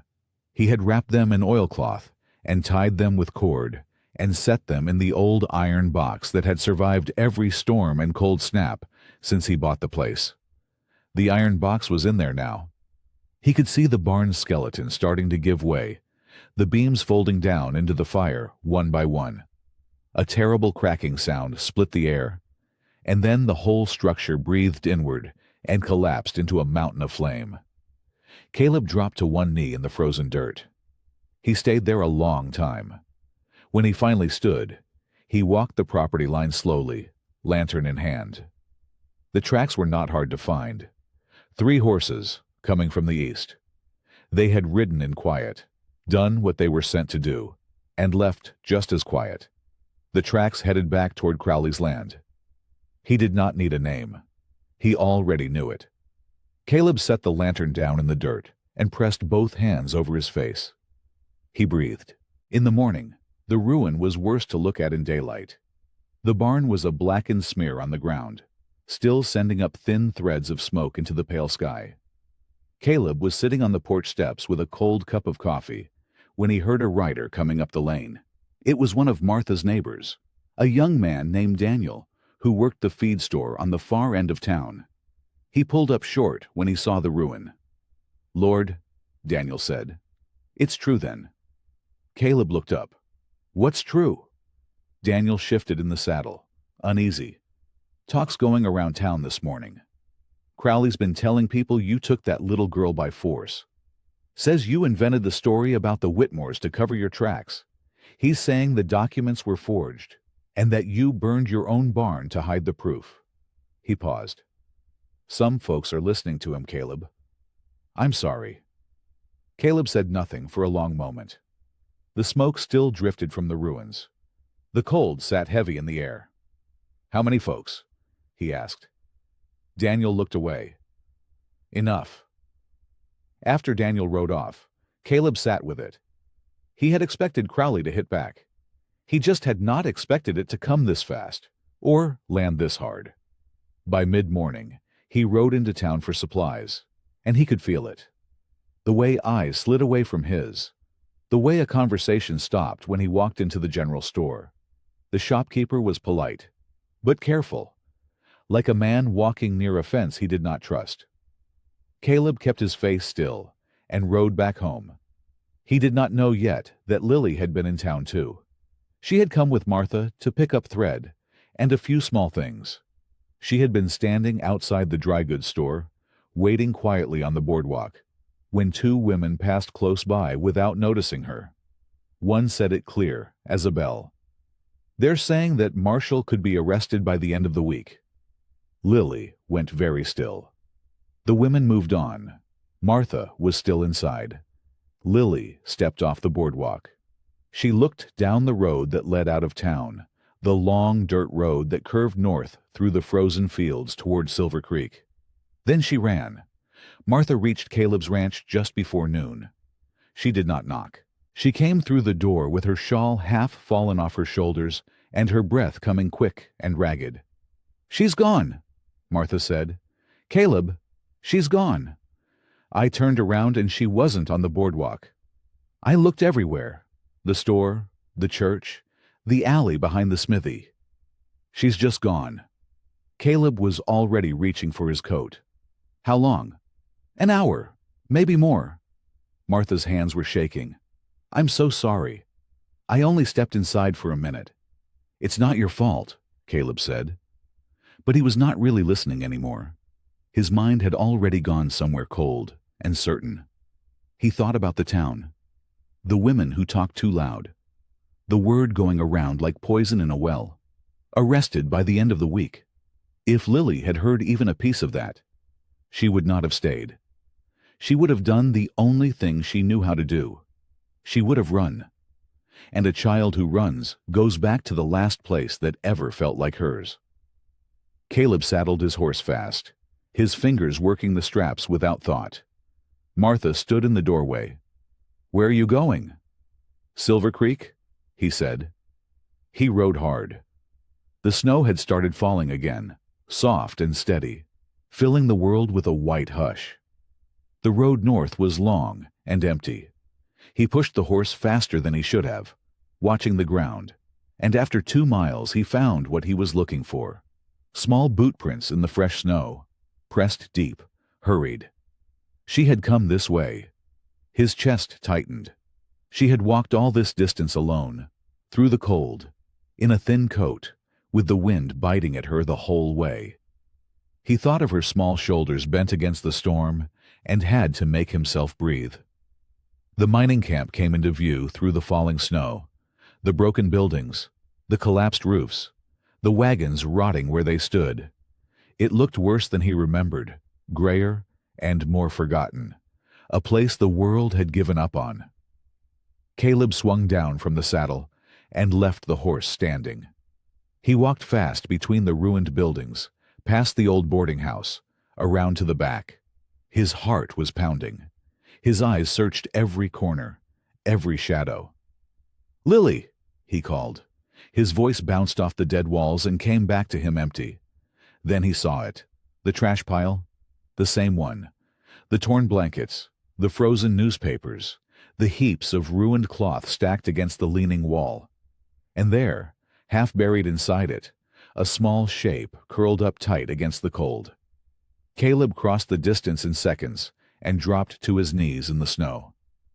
Lily. She did not look at him. She had wedged herself deep into the pile, knees pulled to her chest, arms wrapped around herself. Her lips were pale. Her whole body shivered. But she was breathing. She was alive. "Lily, look at me," he said softly.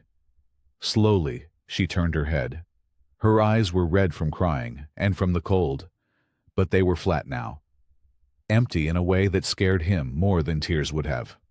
"You came," she whispered. "Of course I came. You shouldn't have." Caleb reached out to touch her, but she flinched, so he stopped. He kept his hand hanging there in the space between them. "Why'd you run, sweetheart?" Lily stared at the snow.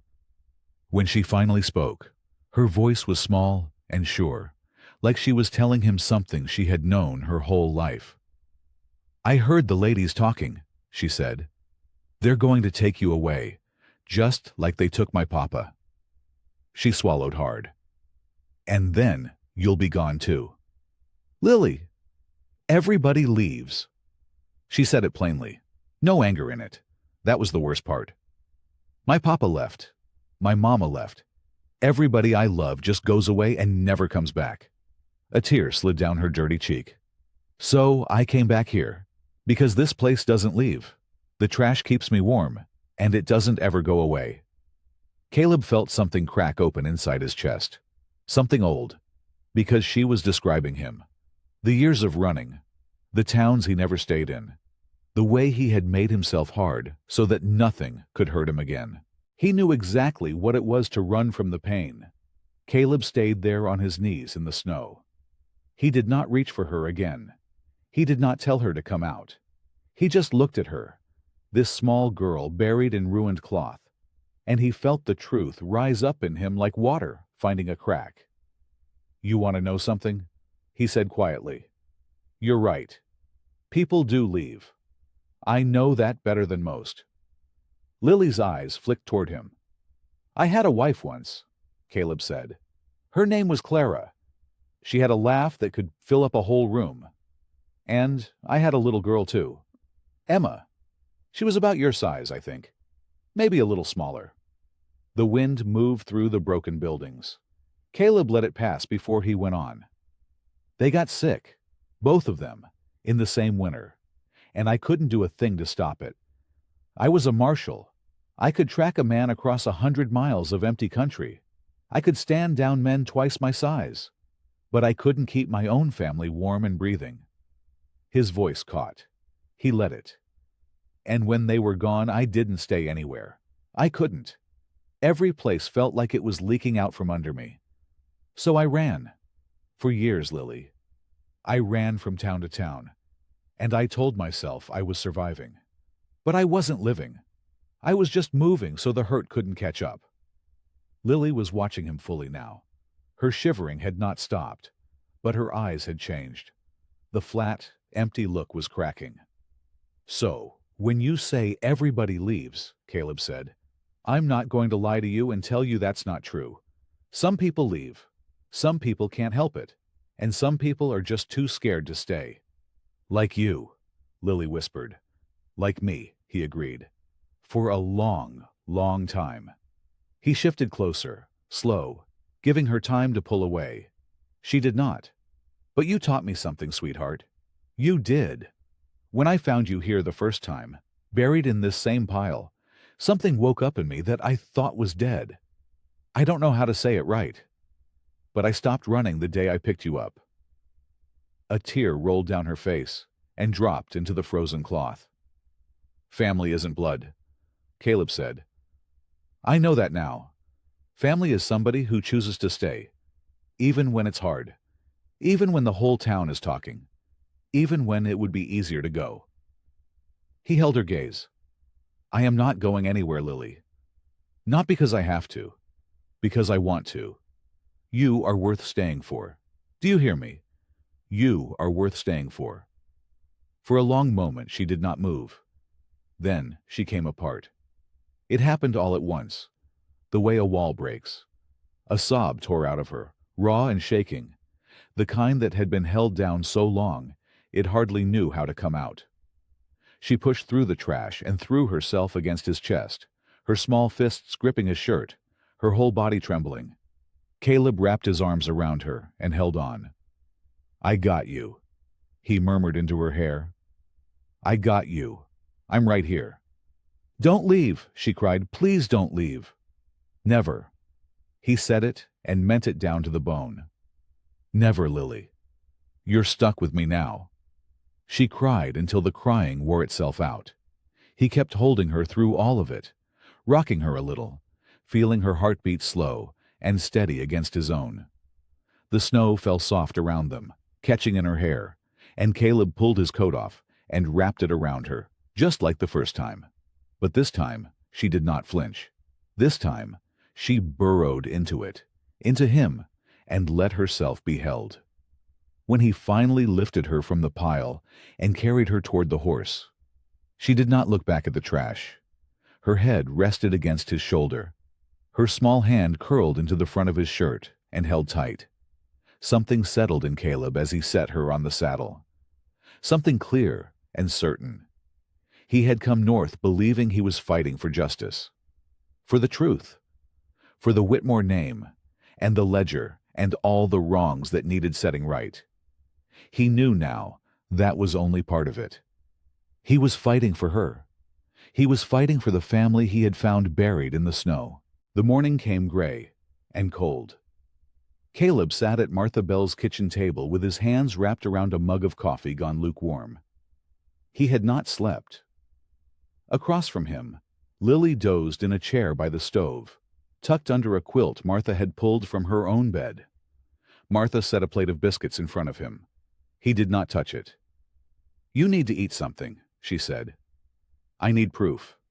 Caleb said quietly. The ledger's ash. The inspector's papers burned with my barn.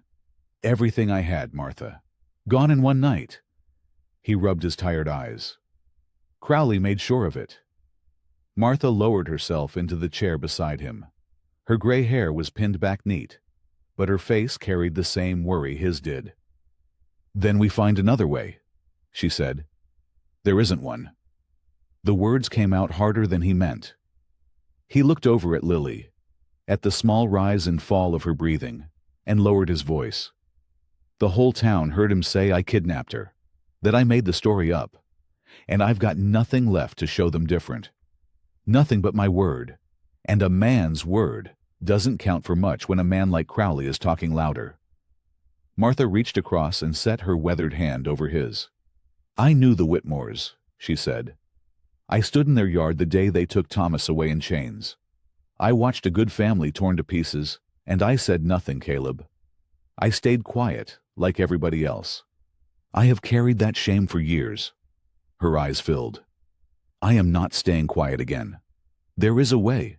There is always a way. We just have not found it yet. Caleb wanted to believe her. He truly did. But he had spent too many years learning that hope did not always keep its promises. They spent the morning going over everything, every name, every fact. Martha wrote things down on a scrap of paper in her careful hand, drawing lines between the people Crowley had ruined. It was a long list. The Andersons, the Pruitts, Widow Calloway who lost her husband's homestead, family after family swallowed up by one greedy man. But knowing was not the same as proving. "They'll all be too scared to speak," Caleb said. "Same as before. Crowley owns the bank. He owns half the debt in this valley. A man testifies against him. He loses his land the next week." Martha set down her pencil. For a moment, neither of them said anything. Then, outside, a wagon creaked to a stop in the road. Caleb rose and went to the window. A worn old wagon sat in front of the little church across the way, pulled by a tired mare. A thin man in a black coat climbed down, brushing snow from his sleeves. He wore a wide-brimmed hat, and around his neck hung a small wooden cross. "Who's that?" Caleb asked. Martha came to stand beside him. She squinted through the frosted glass. Then her breath caught. "Well, I'll be," she whispered. "That's Reverend Amos. He used to ride the circuit through these parts years back, before all the trouble." She pressed a hand to her chest. "I haven't seen that man since the winter the Whitmores fell." Caleb watched the preacher tie off his horse. Something in Martha's voice made him turn. "What is it?" Martha did not answer right away.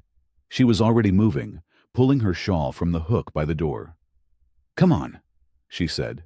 "Bring your coat." They crossed the road together, boots crunching in the fresh snow.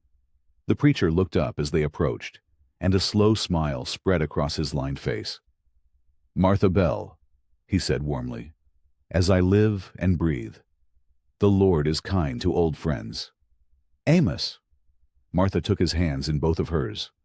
"What in the world brings you back after all this time?" The smile faded from his face. He glanced toward the church, then back at them, and something heavy came into his eyes. "I've been meaning to come for years," he said quietly. "I carried something too long, Martha. A weight on my soul." He looked at Caleb now, studying him. "You're the one they're all talking about. The marshal. The one who found the Whitmore girl." Caleb went still. "I am." The preacher nodded slowly. He reached into his coat and drew out a leather satchel, worn soft at the corners, and held it against his chest like it was something precious. "Before the cattle inspector died," Amos said, "he came to me, frightened, a guilty man trying to make peace before the end. He gave me copies of his confession. Everything Crowley made him do. Names, dates, the whole rotten scheme." His hand tightened on the satchel. "I've kept them hidden all these years, God forgive me. But I'm done being afraid." He held the satchel out. "It's all here." The courthouse had never held so many people. They packed the wooden benches shoulder to shoulder. They stood along the walls. They crowded near the doors, stamping snow from their boots, their breath fogging in the cold air. The whole valley had come. Ranchers and farmers, widows in their Sunday shawls, old men who had not left their homesteads in years. Word had spread fast, the way it always did in a small place. And now every soul in the county wanted to see how this thing would end. Caleb stood at the front, the worn leather satchel resting on the table before him.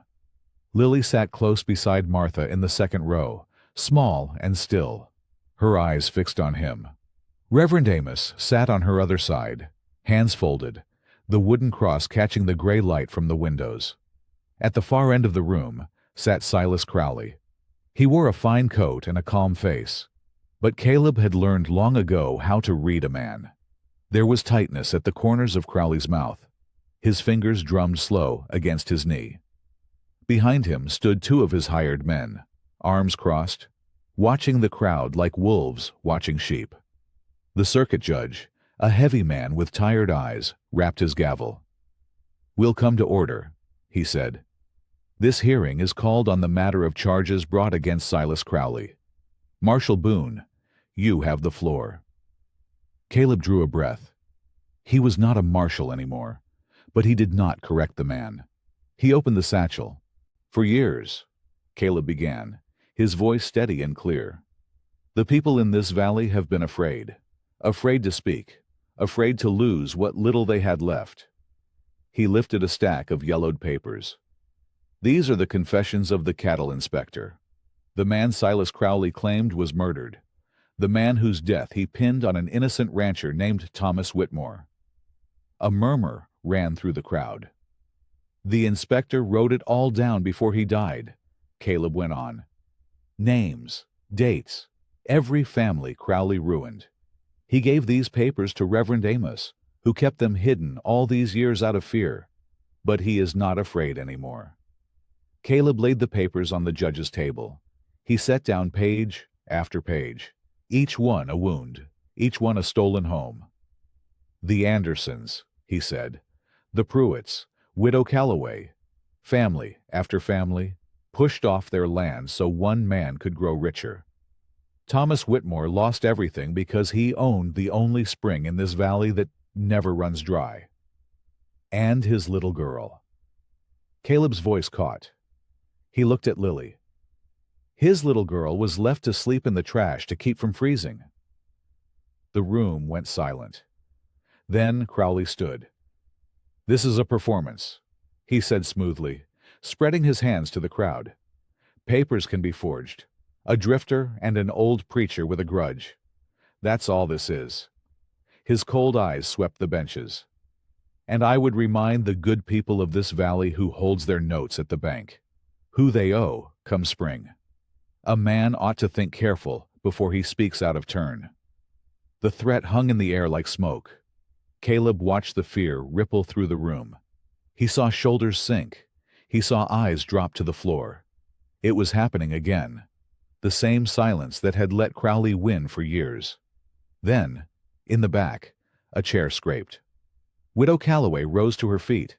Her hands trembled, but her chin was lifted. He took my husband's homestead, she said, her voice thin but carrying.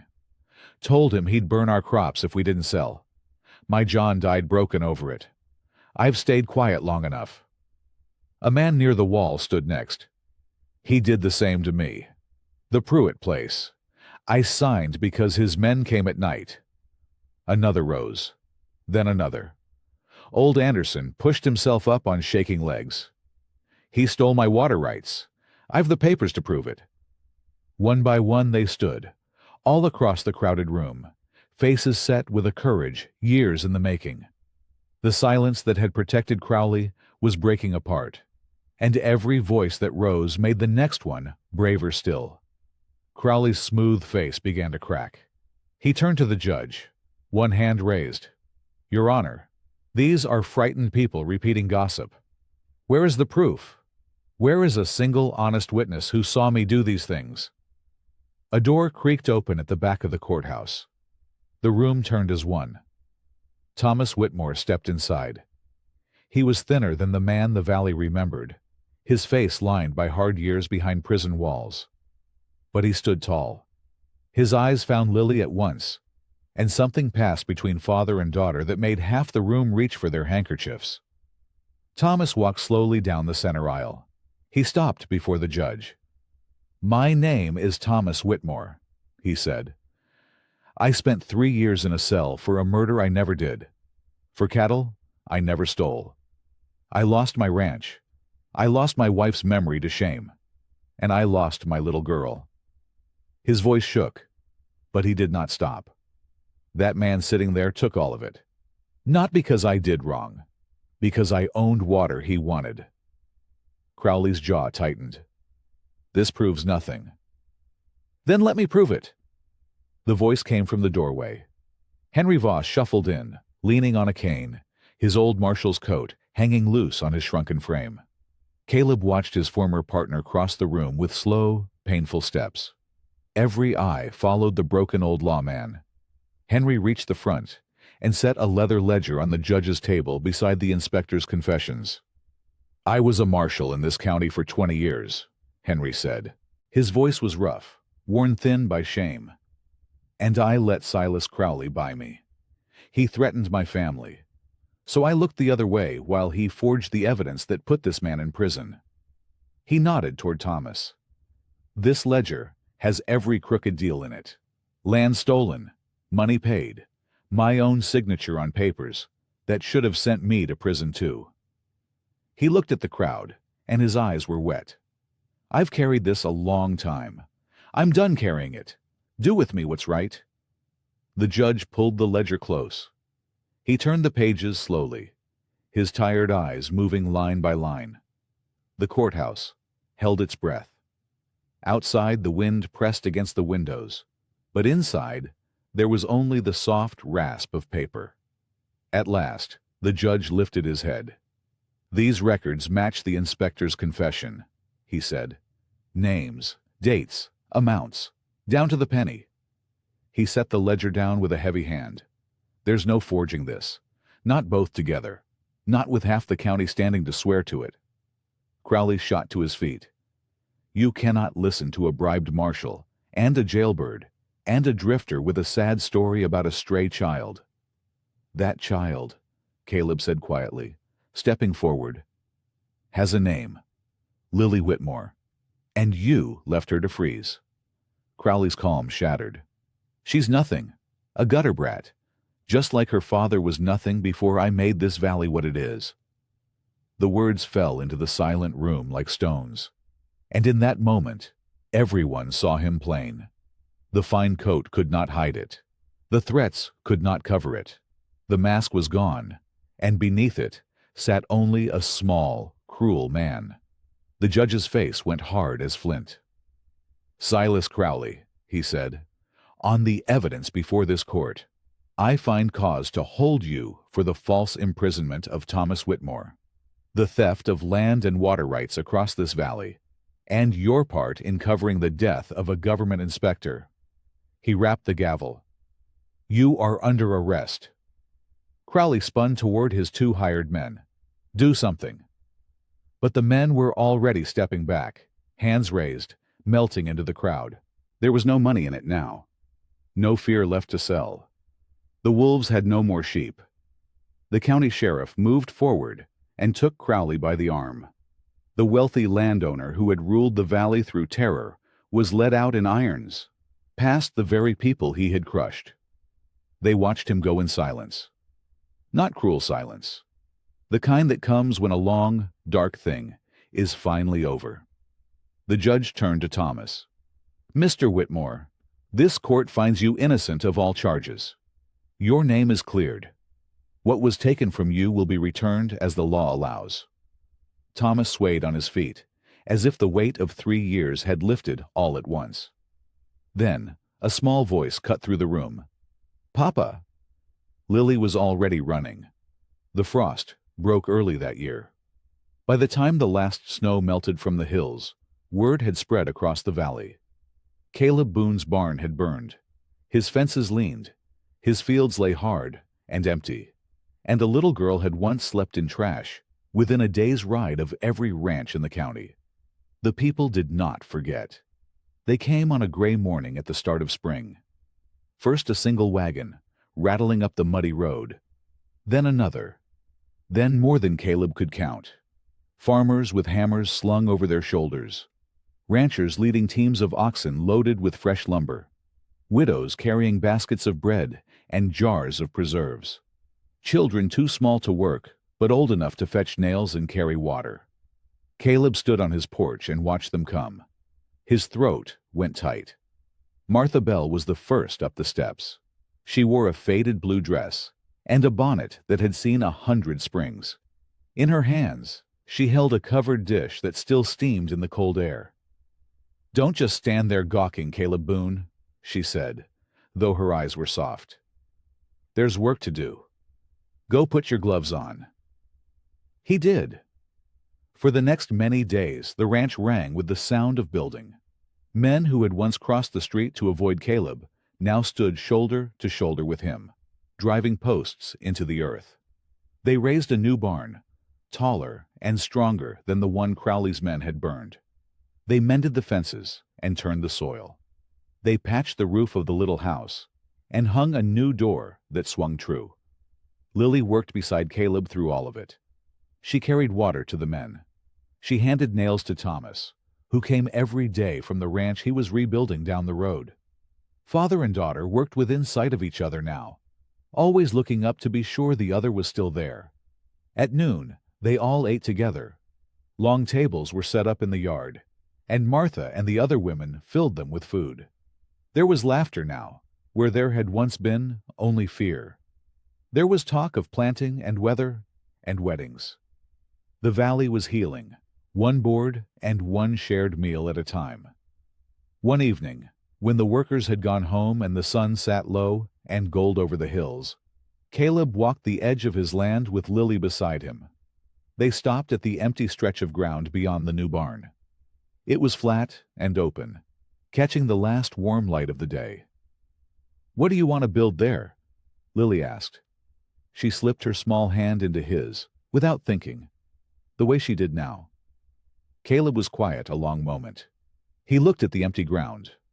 But he did not see empty ground. He saw a pile of trash behind an old boarding house. He saw a tiny girl curled beneath rotting blankets, clinging to garbage because it was the only warmth she had ever known. "There's other children out there," he said softly. "Cold ones. Hungry ones. Children nobody came back for." Lily looked up at him. "Nobody should have to sleep in trash to stay alive," Caleb said. "Not while I'm breathing." They were the same words he had spoken the night he found her. Lily remembered them. He saw it in her face. "So, I'm going to build a home here," he went on. "A real one, with warm beds and a full table. A place any lost child can come to and know they're safe. Know that somebody will stay." Lily's eyes filled. She did not cry the frightened tears of the old days. These were different. "Like you stayed for me," she whispered. "Like I stayed for you." Word of it spread too, the way good news does. Neighbors offered lumber. Martha promised to help cook and mend and mother. Thomas swore he would lend his hands whenever they were needed. And so, in the weeks that followed, another building rose on Caleb's land. It had a wide front porch and many windows to let the sunlight in. It had a stone fireplace that would never let the cold win. Above the door, Lily helped Caleb hang a small wooden sign she had painted herself. It read, "Home is where someone waits for you." Summer settled over the valley like a warm blanket. The grass grew tall and green. The new barn stood proud against the sky, its wood already softening to the color of honey. And Caleb's ranch, once a quiet and lonely place, had become the busiest spot for miles around. Children ran through the yard now. 2 little boys chased a scruffy dog past the henhouse, laughing so hard they could barely breathe. A girl no older than 5 sat on the porch steps, braiding a crown of wildflowers. Another child, a thin boy who had arrived only weeks before with fear in his eyes, now helped Thomas carry buckets of feed to the horses. His shoulders had stopped hunching. He smiled now. He belonged. The home Caleb built had filled up faster than he ever imagined. Lost children, forgotten children, children nobody had come back for. One by one they came, and one by one they learned that here, somebody stayed. Martha Bell had all but moved in. She ruled the kitchen with a wooden spoon and a soft heart, feeding every hungry mouth that crossed the threshold. The smell of fresh bread drifted through the open windows all day long. In the evenings, she would gather the little ones close and tell them stories until their eyes grew heavy. Caleb stood by the corral fence and watched it all. His hands rested on the top rail. The sun was warm on his face. "You're smiling again," Thomas said, walking up beside him. The younger man had filled out since his release. The gray had left his skin. His eyes were clear now and steady. "I don't think I've seen you frown once all summer." "Reckon I forgot how," Caleb said. They stood together in easy silence, 2 men who had both lost everything and found their way back. Down the road, Thomas's own ranch was rising again, board by board. But he came here most days anyway. He said he liked the noise. Caleb knew the real reason. It was the same reason he himself never wanted to leave. Lily.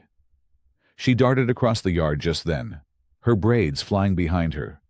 She had grown taller, Her cheeks were full and pink now, not hollow and pale like the night he found her.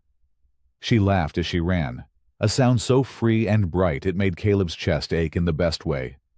"Papa Caleb," she called. "Papa Thomas, come see." The two men shared a look and a quiet chuckle. Lily had two fathers now, and she loved them both without measure. She had learned there was no shortage of love. There was always enough to go around. They followed her to the garden behind the house.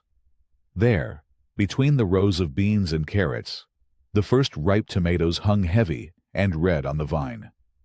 Lily had planted them herself in the spring. She had watered them and pulled the weeds and watched over them like they were treasures. "They grew," she said, her voice full of wonder. "I planted them, and they really grew." Caleb knelt down beside her in the dirt. "That's what happens," he said.